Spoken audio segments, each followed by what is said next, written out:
എല്ലാവർക്കും തെസരേര ചാനലിലേക്ക് സ്വാഗതം. നരസിംഹ അവതാരത്തെക്കുറിച്ച് ഒന്ന് കേട്ടു നോക്കാം. വീഡിയോ ഇഷ്ടമാവുകയാണെങ്കിൽ ലൈക്ക്, ഷെയർ, സബ്സ്ക്രൈബ് ചെയ്യാൻ മറക്കരുത്. വീഡിയോയിലേക്ക് കടക്കാം. നരസിംഹ അവതാരം. തിന്മയുടെ കുടൽമാല പിളർന്ന് നന്മയെ അനുഗ്രഹിക്കാൻ ഭഗവാൻ ശ്രീകൃഷ്ണൻ നരസിംഹമായി അവതരിച്ച ദിവസം. പകുതി മനുഷ്യനും പകുതി സിംഹവുമായ അതിബീഭത്സമായ സ്വരൂപം. കനൽക്കട്ട പോലെ ചുവന്നു തിളങ്ങുന്ന കണ്ണുകൾ, സിംഹത്തെ പോലുള്ള സടകൾ, കൂർത്ത നഖങ്ങൾ, രക്തം ഒലിച്ചിറങ്ങുന്ന വായ, രക്തം നക്കി നുണയുന്ന നീണ്ട നാക്ക്, വളഞ്ഞ പുരികം, രോമം നിറഞ്ഞ ശരീരം, കഴുത്തിൽ കുടൽമാല ആഭരണം. സാക്ഷാൽ മഹാവിഷ്ണു തന്നെയാണ് ഈ രൂപത്തിൽ അവതരിച്ചിരിക്കുന്നത്. വൈകുണ്ഠത്തിലെ ദ്വാരകപാലകന്മാരായ ജയവിജയന്മാർ ശാപമേറ്റ് അസുരന്മാരായി കശ്യപന്റെയും ദിതിയുടെയും പുത്രന്മാരായി പിറന്നു. അതിൽ ഒരുവനായ ഹിരണ്യാക്ഷനെ ഭഗവാൻ വരാഹരൂപം ധരിച്ച് കൊന്നു. അവൻ്റെ സഹോദരനായ ഹിരണ്യകശിപുവിനെ വധിക്കാൻ വേണ്ടിയാണ് ഭഗവാൻ നരസിംഹ അവതാരമായി അവതരിച്ചത്. സഹോദരനെ കൊന്നതിൻ്റെ പകരം വീട്ടാനായി ഹിരണ്യകശിപു ദേവന്മാരെയും മുനികളെയും പീഡിപ്പിച്ചു. കൂടുതൽ ശക്തി ലഭിക്കുന്നതിനായി ഹിരണ്യകശിപു മന്ദരപർവ്വതത്തിൽ പോയി ബ്രഹ്മാവിനെ പ്രീതിപ്പെടുത്താൻ 100 സംവത്സരം കഠിന തപസ് ചെയ്തു. തപസ്സിൻ്റെ കാഠിന്യം കൊണ്ട് ബ്രഹ്മാവ് പ്രത്യക്ഷപ്പെട്ടു. തനിക്ക് ബ്രഹ്മാവ് സൃഷ്ടിച്ച ജീവജാലങ്ങളിൽ നിന്നൊന്നും മരണം പാടില്ല. ആകാശത്തും ഭൂമിയിലും വെച്ച് മരണം പാടില്ല. രാത്രിയിലും പകലും മരണം പാടില്ല. ഒരു തരത്തിലുള്ള ആയുധങ്ങൾ കൊണ്ടും മരണം സംഭവിക്കാൻ പാടില്ല. തനിക്കു തുല്യരായി ലോകത്ത് ആരും ഉണ്ടാകരുത് എന്നീ വരങ്ങളാണ് ആവശ്യപ്പെട്ടത്. ബ്രഹ്മാവ് ഈ വരങ്ങളെല്ലാം നൽകി അപ്രത്യക്ഷമായി. വരബലത്താൽ മത്തനായ അസുരൻ 3 ലോകങ്ങളെയും കീഴടക്കി ഭരിക്കാൻ തുടങ്ങി. ആരും വിഷ്ണുവിനെ പൂജിക്കരുത്, ഹിരണ്യായ നമഃ എന്ന് ജപിക്കണം എന്നായിരുന്നു ആജ്ഞ. ചാരന്മാരെ വിട്ട് അന്വേഷിക്കുകയും ചെയ്തുകൊണ്ടിരുന്നു. നാരായണ നാമം ജപിക്കുന്നവരുടെ നാവ് പിഴുതെടുക്കുകയും ചെയ്തിരുന്നു. സജ്ജനങ്ങളെയും ദേവന്മാരും ഋഷിമാരും വിഷ്ണുവിനോട് പരാതി ബോധിപ്പിച്ചു. ഭഗവാൻ അവരെ സമാധാനപ്പെടുത്തി പരിഹാരം ഉണ്ടാക്കാമെന്ന് ഉറപ്പുകൊടുത്തു. ഹിരണ്യകശിപുവിൻ്റെ 4 പുത്രന്മാരിൽ മൂത്ത പുത്രനാണ് പ്രഹ്ലാദൻ. ഈ കുട്ടി സത്യസന്ധനും സദാചാരനിഷ്ഠനും ജിതേന്ദ്രിയനും സർവഭൂത സുഹൃത്തും വിഷ്ണു ഭക്തരിൽ അഗ്രഗണ്യനുമായിരുന്നു. ജനിച്ചു വീണ നിമിഷം മുതൽ കുട്ടിക്ക് നാരായണ നാരായണ എന്നായിരുന്നു ചിന്ത. നേരത്തെ പറഞ്ഞ പോലെ ഹിരണ്യകശിപു തപസ്സിനു പോയിരുന്ന സമയത്ത് ഭാര്യ കയാതു പ്രഹ്ലാദനെ ഗർഭം ധരിച്ചുകൊണ്ടിരിക്കുകയായിരുന്നു. ഈ തക്കം നോക്കി ഇന്ദ്രൻ അസുരന്മാരെ തോൽപ്പിച്ച് കയാതുവിനെ പിടിച്ചുകൊണ്ട് പോവുകയായിരുന്നു.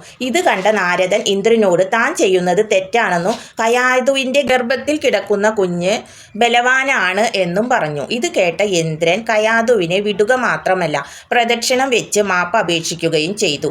നാരദൻ കയാതുവിനെ തൻ്റെ ആശ്രമത്തിൽ കൂട്ടിക്കൊണ്ടു പോവുകയും ഉള്ളിൽ കിടക്കുന്ന കുട്ടിയെ ഉദ്ദേശിച്ച് മുനി അമ്മയ്ക്ക് ധർമ്മസ്വരൂപവും ആത്മജ്ഞാനവും ഉപദേശിച്ചു കൊടുത്തു. കുട്ടി ഇതെല്ലാം നല്ലവണ്ണം പഠിച്ചു. ഇങ്ങനെയാണ് പ്രഹ്ലാദൻ ജന്മന ഭാഗവോത്തമനായത്. ഹിരണ്യകശിപു തൻ്റെ മകനെ വിദ്യ അഭ്യസിക്കുന്നതിനായി അസുര ഗുരുവായ ശുക്രമുനിയുടെ പുത്രന്മാരായ ശണ്ഡൻ്റെയും അമർക്കൻ്റെയും പക്കൽ ഏൽപ്പിച്ചു. കുറച്ചുനാൾ കഴിഞ്ഞ് മകനോട് ഇതുവരെ പഠിച്ചതിൽ ശ്രേഷ്ഠമായിട്ടുള്ളത് എന്താണ് എന്ന് ചോദിച്ചു.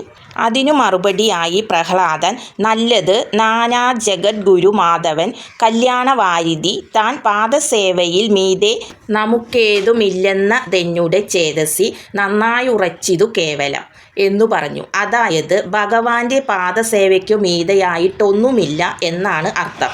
ക്രുദ്ധനായ ഹിരണ്യകശിപു മകനെ ശ്വാസിക്കുകയും വിഷ്ണുഭക്തി മാറ്റിയെടുക്കാൻ ശുക്രപുത്രന്മാരോട് ആജ്ഞാപിക്കുകയും ചെയ്തു. ഇതിനിടയിൽ പ്രഹ്ലാദൻ തൻ്റെ കൂട്ടുകാരെയും ഭഗവത് ഭക്തരാക്കി മാറ്റി. ഹിരണ്യകശിപു പ്രഹ്ലാദനെ കൂടുതൽ പീഡിപ്പിക്കാൻ തുടങ്ങി. രാക്ഷസന്മാരുടെ കയ്യിൽ വാളുകൾ കൊടുത്ത് കുട്ടിയെ കൊല്ലാൻ നോക്കി. എന്നാൽ രാക്ഷസർ ഭഗവാന്റെ മായയിൽ വെട്ടിമരിച്ചു. ആനയെക്കൊണ്ട് കുത്തി കൊല്ലാനും ശ്രമിച്ചു. പക്ഷേ ഭഗവാന്റെ മായയാൽ ആനകളുടെ കൊമ്പൊടിഞ്ഞു പോയി. അഷ്ടനാഗങ്ങളെ കൊണ്ട് കടിപ്പിക്കാനും നോക്കി. പക്ഷേ അവിടെയും പ്രഹ്ലാദന് വിഷബാധയേറ്റില്ല. കയ്യും കാലും കെട്ടി അഗ്നിയിലിട്ടു. അവിടെയും കുട്ടി കൂടുതൽ ശോഭയുള്ളതായി മാറി. ഒടുവിൽ കുട്ടിയെ നാഗപാശം കൊണ്ട് കെട്ടി സമുദ്രത്തിൻ്റെ ആഴങ്ങളിൽ താഴ്ത്തി. മുകളിൽ വലിയ പാറക്കല്ലുകൾ കയറ്റിവെച്ചു. നാരായണ ഭക്തനായ കുട്ടിയുടെ കെട്ടുകളൊക്കെ പൊട്ടി പാറക്കല്ലുകൾ ഉരുണ്ടുപോയി. സമുദ്രനാഥനായ വരുണൻ കുട്ടിയെ എടുത്തു കരയിൽ കൊണ്ടു നിർത്തി. ഭൃത്യന്മാരെ കൊണ്ട് 1000 യോജന ഉയരമുള്ള മലമുകളിൽ കയറ്റി കൊണ്ടുപോയി. കൈകാലുകൾ ബന്ധിച്ച് താഴേക്കെറിഞ്ഞു. ഭൂമിദേവി സ്ത്രീരൂപം പൂണ്ടു കീഴ്പോട്ടു വരുന്ന ബാലനെ തൃക്കൈയിലെടുത്തു മടിയിൽ വെച്ച് താലോലിച്ചു. പ്രഹ്ലാദൻ ദേവിയെ സ്തുതിച്ചു. ഇതെല്ലാം കണ്ട് മറ്റുള്ളവർ ഭഗവത് ഭക്തരായി തീർന്നു. തൻ്റെ ഗുരുക്കളെയും പ്രഹ്ലാദൻ ആത്മോപദേശം നൽകി ആനന്ദത്തിലാക്കി. കലിപൂണ്ട ഹിരണ്യകശിപു പ്രഹ്ലാദനോട് ക്രോധത്തിൽ എവിടെയാണ് ഈശ്വരൻ ഉള്ളത് എന്ന് ചോദിച്ചു. അതിനുത്തരമായിട്ട് ശാന്തസ്വരത്തിൽ ഈ കാണുന്ന തൂണിലും തുരുമ്പിലും ഈശ്വരൻ നിറഞ്ഞിരിക്കുന്നു എന്ന് പറഞ്ഞു. ഹിരണ്യകശിപു ഇത് കേട്ട് തൻ്റെ വാളൂരിൽ മുന്നിൽ കണ്ട തൂണിൽ ആഞ്ഞുവെട്ടി. അത്ഭുതം! തൂണ് പൊട്ടിപ്പിളർന്ന് ഭീകര രൂപത്തിൽ നരസിംഹം പുറത്തു ചാടി. ഉടനെ ആകാശത്തിൽ ദേവന്മാർ, യക്ഷന്മാർ, കിന്നരന്മാർ, ബ്രഹ്മാവ് തുടങ്ങിയവരെല്ലാം നിരന്നു നിന്നു. നേരം സന്ധ്യയോടടുത്തിരുന്നു. രാത്രിയും പകലുമല്ല. നരസിംഹരൂപിയായ സാക്ഷാൽ വിഷ്ണു ഭഗവാൻ ബ്രഹ്മാവിൻ്റെ സൃഷ്ടിയിൽ പെട്ടതല്ല. അസുരനെ പിടിച്ചു പടിയിലിരുന്ന് തൻ്റെ തുടയിൽ അസുരനെ കിടത്തി നഖം കൊണ്ട് ഉടൽ കുത്തിക്കീറി ചോര കുടിച്ച് കുടൽമാലയെടുത്ത് കഴുത്തിൽ ധരിച്ചു. അങ്ങനെ 3 ലോകവും വിറപ്പിച്ച അസുരൻ്റെ കഥ കഴിഞ്ഞു. ശിവനും ബ്രഹ്മാവും ദേവേന്ദ്രനും ഹരിയെ സ്തുതിച്ചു. ആർക്കും നരസിംഹത്തിനടുത്തേക്ക് ചെല്ലാൻ ധൈര്യമുണ്ടായില്ല. അത്രയ്ക്ക് ഭയമായിരുന്നു.